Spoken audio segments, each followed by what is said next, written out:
Hello tout le monde, c'est parti aujourd'hui pour une nouvelle vidéo. On va regarder la différence qui existe entre Bitcoin et absolument tout le reste. Vous entendez certainement autour de vous ou sur Twitter ou je ne sais où, des par exemple Michael Saylor qui disent « There is no second best ». Il n'y a aucun second meilleur. Et aujourd'hui, on va tout simplement voir pourquoi. Bitcoin est le best performing asset depuis qu'il a été créé en 2009. Donc c'est l'actif financier qui a eu le meilleur retour sur investissement depuis sa création. Ce serait donc tentant de réussir en tant que insider, en tant que créateur ou en tant que premier arrivant, de réussir à reproduire cette ascension depuis ses débuts, surtout si tu arrives à obtenir une énorme part de ce gâteau avant les autres. Et ça tombe bien parce que Bitcoin est open source. Le code de Bitcoin est open source. Du coup, tu peux tout simplement reprendre le code de Bitcoin, changer 2-3 bidules et puis arriver avec ta nouvelle monnaie. De la même manière que tu peux prendre le dictionnaire de la langue anglaise, changer quelques mots, arriver avec ta nouvelle langue. Mais de la même manière que pour l'anglais, c'est pas parce que tu arrives avec cette nouvelle langue que les personnes vont arrêter de parler anglais pour switcher sur ta langue, étant donné que tout le monde parle déjà anglais, personne n'en aura rien à foutre de ta nouvelle langue.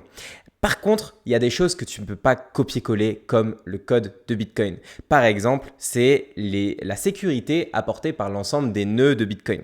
Chaque seconde, le réseau Bitcoin effectue 591 quintillions, je ne sais même pas comment ça se prononce, de hachage. Mais bon, pour te donner un équivalent, c'est la puissance de calcul d'environ 202 milliards d'ordinateurs personnels ou 101 milliards de serveurs Amazon qui sécurisent Bitcoin.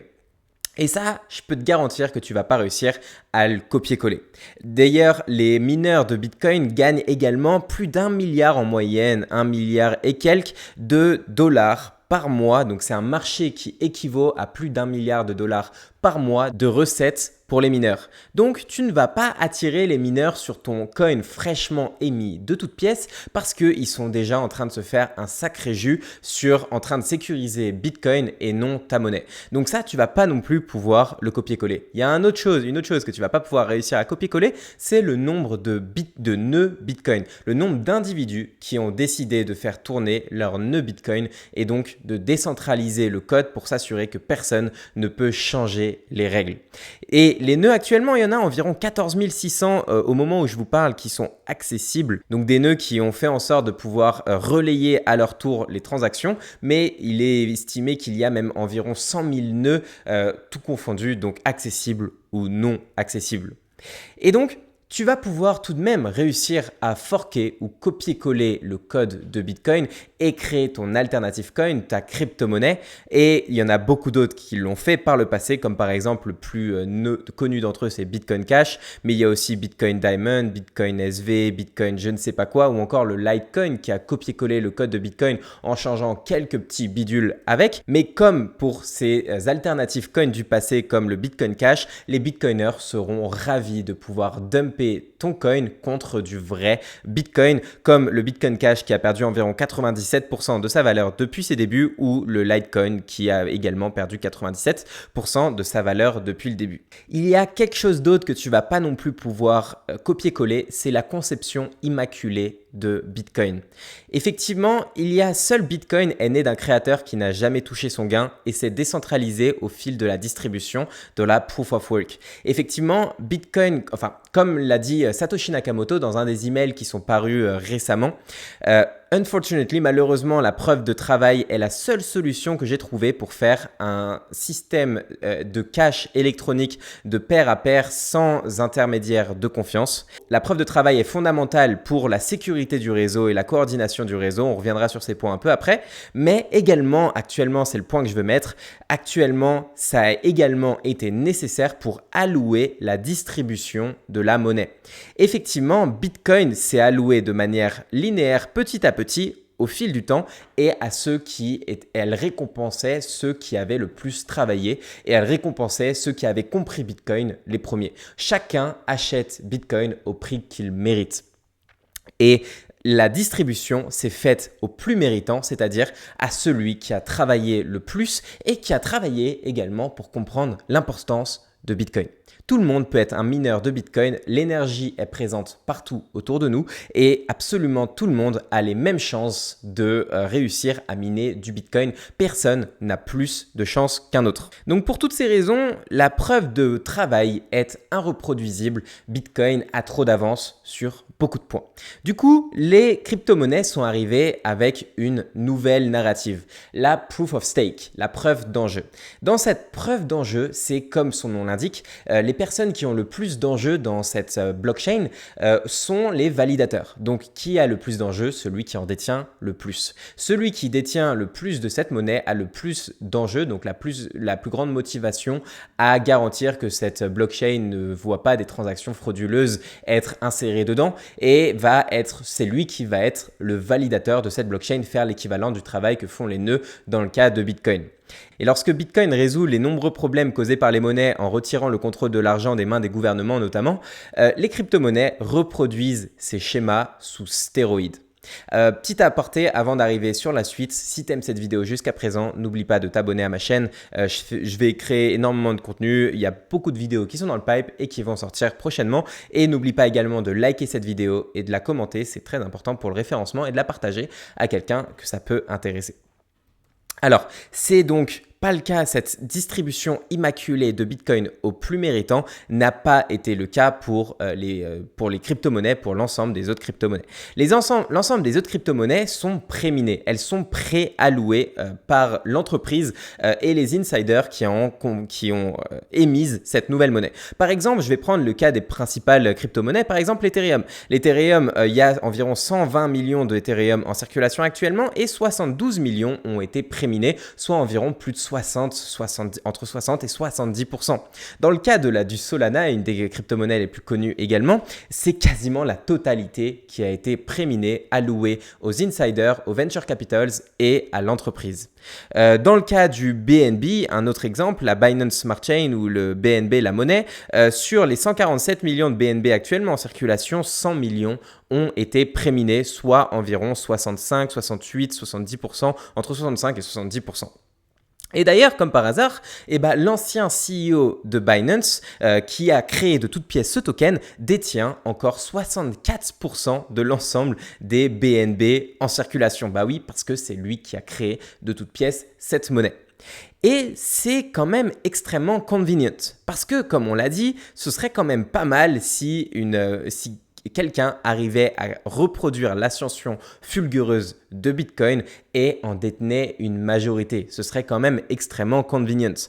Et ils ne se sont pas arrêtés là comme dans le cas de l'ensemble des crypto-monnaies préminées. Ils ne se sont pas arrêtés là parce que, en plus, comme on l'a dit, ils fonctionnent sous un système de proof of stake, la preuve d'enjeu. Cette preuve d'enjeu fait en plus que, étant donné que cette proof of stake fait que ceux qui détiennent le plus de la monnaie en question sont ceux qui vont être récompensés à valider les blocs. Et qui détient le plus de cette monnaie? Le plus souvent, ce sont ces entreprises-là, ces insiders, ces venture cap, etc. Par exemple, dans le cas du Solana, si on regarde un peu comment est sécurisé le Solana, et c'est le cas pour la majorité des proof of stake, les rewards sont émis aux validateurs proportionnellement à la quantité de Solana qu'ils ont délégué ou qu'ils ont stake. Et donc, plus tu détiens de Solana, plus tu vas être récompensé à détenir du Solana. Et qui détient le plus de Solana? On l'a dit juste avant, ce sont les insiders. Le Solana a été préminé à environ 90%. Et donc, qui remporte l'inflation à plusieurs digits du Solana? Ceux qui se sont déjà gardé l'inflation, qui se sont déjà gardé cette monnaie dans un premier lieu. Donc, en plus de garder cette monnaie, ils sont récompensés par l'inflation à être riches. Plus tu es riche, plus tu obtiens de cette monnaie par le fait que tu es riche. Et en plus, c'est toi qui t'es auto-alloué cette monnaie dans un premier lieu. On va voir que dans cette vidéo, on ne va pas du tout s'arrêter à ces problèmes-là. Je suis en train de vous faire simplement une liste et on est loin de s'arrêter à ce problème de les riches sont récompensés à être riches. Mais dans un premier lieu, Bitcoin a voulu justement, c'était une des choses que Bitcoin voulait résoudre, ce problème-là. Et on voit que les crypto-monnaies ne le résout pas du tout. Ces alternatives coins, altcoins, crypto-monnaies ne peuvent pas concurrencer Bitcoin sur le terrain de la réserve de valeur ou de monnaie car elles ne sont pas aussi immaculées que Bitcoin, mais aussi et surtout, et ça va être un point qu'on va discuter dès maintenant, elles ne sont pas immuables malgré que ce soit l'une des caractéristiques centrales de la narrative blockchain. Alors pourquoi elles ne sont pas immuables ? On va prendre l'exemple du Solana. Le Solana apporte ce que Bitcoin n'apporte pas sur sa couche principale, c'est-à-dire la rapidité. Alors, le Solana market énormément ce TPS, Transaction Per Second. Effectivement, environ 2200 transactions par seconde sont permis par la blockchain Solana. Bah oui, sauf que une blockchain nécessite théoriquement l'immuabilité. Le fait que toutes les transactions sont stockées dans un livre, ce livre est inchangeable et se stocke au fur et à mesure de ces transactions et rien ni personne ne peut théoriquement changer ce livre. Et lorsque tu alloues 2200 transactions par seconde et en plus de la programmabilité sur ta blockchain, et bah, ça fait qu'il faut bien stocker toute cette information. Et ça fait que la blockchain Solana imprime environ 500 gigas de stockage additionnel tous les 2 jours. Et actuellement, cette blockchain Solana, après simplement quelques années d'existence, si je ne me trompe pas, environ 2 à 4 ans, peut-être 5 ans, je ne sais plus, moins de 5 ans, ça c'est quasiment sûr, d'existence, elle a déjà imprimé 240 terabytes de stockage. C'est l'équivalent de milliers, voire dizaines de milliers d'euros de stockage pour pouvoir réussir à stocker cette blockchain. À titre de comparaison, la blockchain Bitcoin, c'est 580 gigas de stockage après 15 ans d'existence. C'est pas grand-chose. Tout le monde peut faire tourner 580 gigas. Que ce soit sur ton ordinateur personnel ou en achetant un disque dur de 1 terabyte qui va te coûter 50, 60 balles, quelque chose comme ça. Et donc, tout le monde peut faire tourner, tout le monde peut télécharger la blockchain de Bitcoin et c'est ça l'important.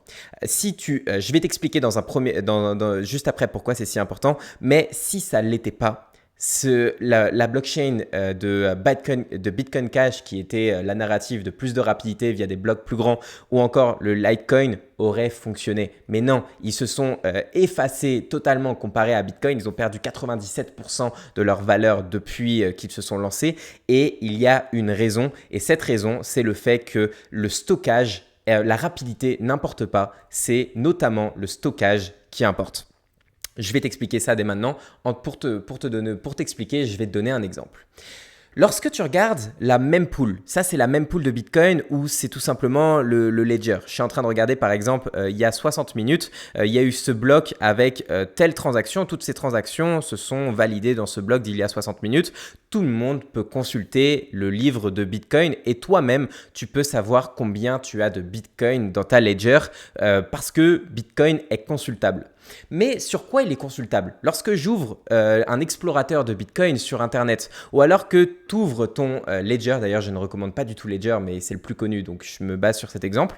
Lorsque tu ouvres ton Ledger, tu vas y voir par exemple tu détiens 1.91 Bitcoin dans ce screenshot. Comment tu sais que tu détiens 1.91 Bitcoin lorsque tu ouvres Ledger? Bitcoin n'est pas sur Internet. Bitcoin n'est pas stocké sur Internet. Non, Bitcoin n'est pas stocké sur un explorateur Bitcoin ou n'est pas toi, quand tu vois 1.91 Bitcoin sur ton Ledger, c'est pas parce que tu es en train de choper, c'est pas parce que tu es connecté à Internet que tu vois ce 1.91 Bitcoin. C'est parce que tu es en train d'être connecté au nœud de Ledger. C'est parce que Ledger fait tourner un nœud Bitcoin. Ce nœud Bitcoin, par exemple, là en ce moment, je suis en train de refaire tourner un nouveau nœud Bitcoin. Ce nœud Bitcoin, c'est en fait toi qui as téléchargé l'ensemble de l'historique de Bitcoin sur base du code que tu es prêt à accepter. Et c'est parce que d'autres personnes font tourner un nœud Bitcoin que je peux me connecter à eux et télécharger petit à petit l'historique de la blockchain de Bitcoin sur base des transactions, sur base du code qui fait Bitcoin et qui font les règles de Bitcoin. Et ensuite, une fois que tu fais tourner ton nœud Bitcoin, tu vas pouvoir te connecter, au lieu d'être connecté à ce que te transmet Ledger de leur propre nœud, au lieu de te connecter à ce que te transmet Ledger, tu vas pouvoir te connecter à ton propre nœud. Ce qui est drôle, c'est que lorsque tu tapes Ledger Setting Up Nodes, tu vas avoir uniquement la possibilité de te connecter à un Bitcoin full node, uniquement Bitcoin, parce qu'il n'y a aucune autre blockchain sur laquelle tu es capable de te connecter à un nœud. Tout simplement parce que toutes les autres blockchains sont beaucoup trop grandes en termes de volume. Et il n'y a que Bitcoin qui peut être décentralisé parce qu'il n'y a que Bitcoin qui a des blocs petits qui permettent à tout le monde de faire tourner leur propre blockchain. Ce qui fait que lorsque tu vas avoir du Bitcoin sur ton Ledger, tu vas pouvoir te connecter à ton propre nœud et ne pas croire en l'information que te fournissent Ledger. Sinon, si tu restes connecté à Ledger sans avoir connecté à ton propre nœud, c'est la même chose que être connecté au Ledger de ta banque. Tu es en train de croire des chiffres virtuels sur ton écran, alors que lorsque tu es connecté à ton propre nœud, tu es en train de refaire l'ensemble des preuves de travail de l'historique et tu crois la vérité ultime. Don't trust, verify, le slogan de Bitcoin. Lorsque tu fais tourner ton nœud Bitcoin, tu fais tourner le code de Bitcoin et tu ne vois que les transactions qui respectent les règles de consensus mises en place. Ça fait que si quelqu'un t'envoyait du Bitcoin qui ne respecterait pas les règles que tu as acceptées, tu ne le verrais même pas. Par exemple, si tu fais confiance en Ledger, Ledger pourrait miner du Bitcoin, définir ses propres règles, comme par exemple se libérer 10 Bitcoins s'il résout une preuve de travail au lieu de 3.125. Ensuite, étant donné que c'est eux qui te donnent l'information, vu que tu es connecté à leur nœud, ils pourraient changer leur nœud, accepter 10 Bitcoins, accepter des nouvelles règles et puis t'envoyer ce faux Bitcoin, ce Bitcoin qui n'a pas respecté les règles de consensus. Mais non, si toi tu fais tourner ton propre nœud, tu garantis que tu verras uniquement le Bitcoin qui respecte les règles que tu auras téléchargées, les règles du code sur lequel tu auras téléchargé et tu seras en train de valider les transactions. Si les développeurs de Bitcoin tentaient de passer une mise à jour malicieuse, personne ne mettrait à jour son nœud avec ce code. Si c'est toi qui fais tourner le code que tu as décidé de faire tourner. Et donc, c'est pas parce qu'il y a une nouvelle release de Bitcoin Core, où là, en l'occurrence, je suis en train de faire tourner Bitcoin Knot, qui est un équivalent de Bitcoin Core, mais maintenu par d'autres développeurs. Si ils release une nouvelle version du code que tu n'as pas décidé, que tu n'as pas envie parce que par exemple il change la politique monétaire, personne ne va mettre à jour son nœud sur cette base. Il y a un sacré de paire d'yeux qui sont en train de vérifier systématiquement le code de Bitcoin et personne ne mettra à jour son nœud. Si un mineur s'attribuait, comme dans l'exemple d'avant que je t'ai dit, si un mineur s'attribuait 10 bitcoins au lieu de 3.125, personne faisant tourner un nœud ne verrait ces 10 bitcoins car ils ne respecteraient pas les règles de ton nœud et ne sont pas du vrai bitcoin. Ce mineur aurait alors dépensé des millions de dollars pour obtenir 10 unités d'une information numérique que personne ne veut et qu'il serait le seul à pouvoir voir et transactionner avec lui-même. Si quelqu'un voulait stopper Bitcoin, il devrait empêcher chaque personne de faire tourner du code et d'avoir un disque dur, soit donc de faire tourner un nœud, et s'assurer d'avoir détruit l'ensemble des nœuds en circulation, soit des dizaines, voire centaines de milliers de nœuds. C'est pour ça que Bitcoin est si immuable. À l'inverse, les blockchains, donc les autres blockchains, celles qui utilisent d'autres narratifs via de la programmabilité, de la rapidité et je ne sais quoi, toutes ces autres blockchains sont extrêmement volumineuses et donc ne peuvent pas être décentralisées via les nœuds et via les individus qui peuvent décentraliser le code entre les mains de absolument tous. Ça fait que seule une poignée d'individus sont capables de faire tourner un nœud de cette blockchain et ça fait que le code reste centralisé entre les mains de l'émetteur, par exemple l'entreprise qui a émis le code, notamment par exemple pour donner l'exemple le plus connu, l'Ethereum a changé unilatéralement le code et la politique monétaire de l'Ethereum à plusieurs reprises. Si ma mémoire est bonne, c'est 6 reprises différentes. J'ai une vidéo dédiée sur le sujet qui retrace ces événements. Mais un des événements les plus connus, c'est la DAO Hard Fork où Vitalik Buterin est revenu en arrière, a changé le code unilatéralement, a prouvé qu'il avait le code entre ses mains et le reste de la communauté n'a pas le choix que d'accepter ce que un nœud central, l'entreprise, émet comme règle. Et c'est reproduire encore une fois les monnaies fiduciaires sous stéroïdes. Parce que là, au lieu d'en plus avoir la mainmise via un gouvernement démocratique, tu as l'entreprise qui a le code et qui peut changer les règles unilatéralement et qui s'est alloué en plus une énorme partie de l'enjeu, donc des monnaies initialement. Donc c'est vraiment reproduire les monnaies fiduciaires sous stéroïdes, comme je le disais au début. Il y a ce tweet qui résume bien la situation. La leçon que les opérateurs d'Ethereum enseignent implicitement est la suivante. Lorsque les fonds de Vitalik sont perdus en raison d'un contrat exécuté à la lettre avec des résultats indésirables, bon choix. C'était en référence à Vitalik Buterin qui avait envoyé des fonds sur une adresse de contrat intelligent, si ma mémoire est bonne, au lieu d'une bonne adresse. Il avait perdu genre 1000 Ethereum et il avait dit, bon ok, c'est irréversible. Mais lorsque les fonds de Vitalik ne sont pas perdus mais qu'une valeur en dollars encore plus importante est perdue en raison d'une mauvaise conception d'adresse et d'un dysfonctionnement, alors là, mauvais choix, on fait machine arrière, on change le code. Le point qu'il manque, personne ne devrait avoir ce pouvoir. S'il y a même un choix à faire, le système a déjà échoué parce que PayPal et Visa font mieux la réversibilité. Ils n'ont pas nécessité un préminage valant désormais des milliards de dollars. Les blockchains ne sont pas immuables, seul Bitcoin est immuable. Et pourquoi cela devrait-il nous importer ? La plupart de l'industrie des altcoins s'emploie à établir une fausse équivalence entre Bitcoin et leurs plateformes centralisées, préminées, inflationnistes et construites de manière imprudente. Mais elles ne sont censées être meilleures à cause d'un jargon dépassé qui dépasse la compréhension des gens. Just like Bitcoin, but it has the smartest Internet of World Contract Computer Hypercube things that VC crave.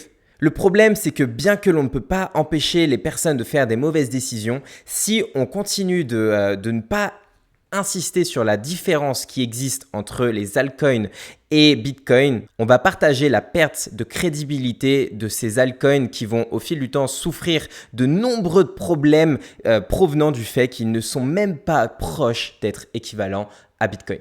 Alors, il me reste encore plusieurs points cruciaux à te raconter si ce n'était pas déjà suffisant. Mais avant ça, si tu aimes cette vidéo jusqu'à présent, n'oublie pas toujours de la liker si ce n'est pas encore fait. Attention, je te regarde. À t'abonner à ma chaîne et puis à la commenter pour le référencement. Je réponds à toutes les questions que vous pourriez avoir en commentaire et à la partager à des amis, des familles, ta famille, à quiconque ça peut intéresser. Alors, pour continuer. Un pays comme le Salvador ou une entreprise comme MicroStrategy ont-ils misé sur des cryptos émises et contrôlées par des entreprises privées ou bien sur l'immuabilité parfaite de Bitcoin ? Alors, quel choix leur reste-t-il ? Quand je dis leur reste-t-il, c'est aux entreprises qui émettent ces crypto-monnaies qui essayent de reproduire l'insociation de Bitcoin. Et leur choix qui leur reste, c'est miser sur des narratives différentes, comme le Web 3.0.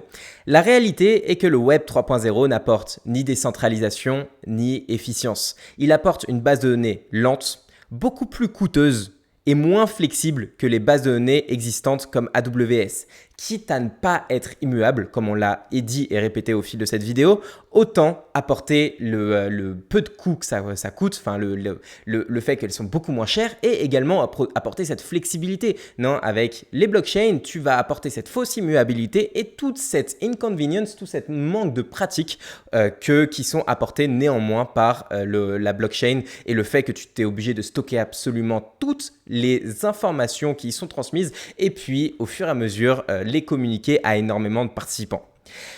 Tu vas me dire peut-être que la tokenisation d'actifs, non, c'est pas non plus meilleur parce que les gouvernements du monde entier continueront d'utiliser leurs propres bases de données parce qu'encore une fois, ces bases de données sont beaucoup plus flexibles, efficientes, etc. Et en plus, les pays en ont le contrôle. Donc, la base de données de l'État continuera de faire foi dans ton titre de propriété de ta maison et il ne sera jamais émis sur une blockchain. Et c'est pas parce qu'il est émis sur une blockchain que si un jour, tu as des squatteurs ou alors que tu t'es fait voler dans ton MetaMask le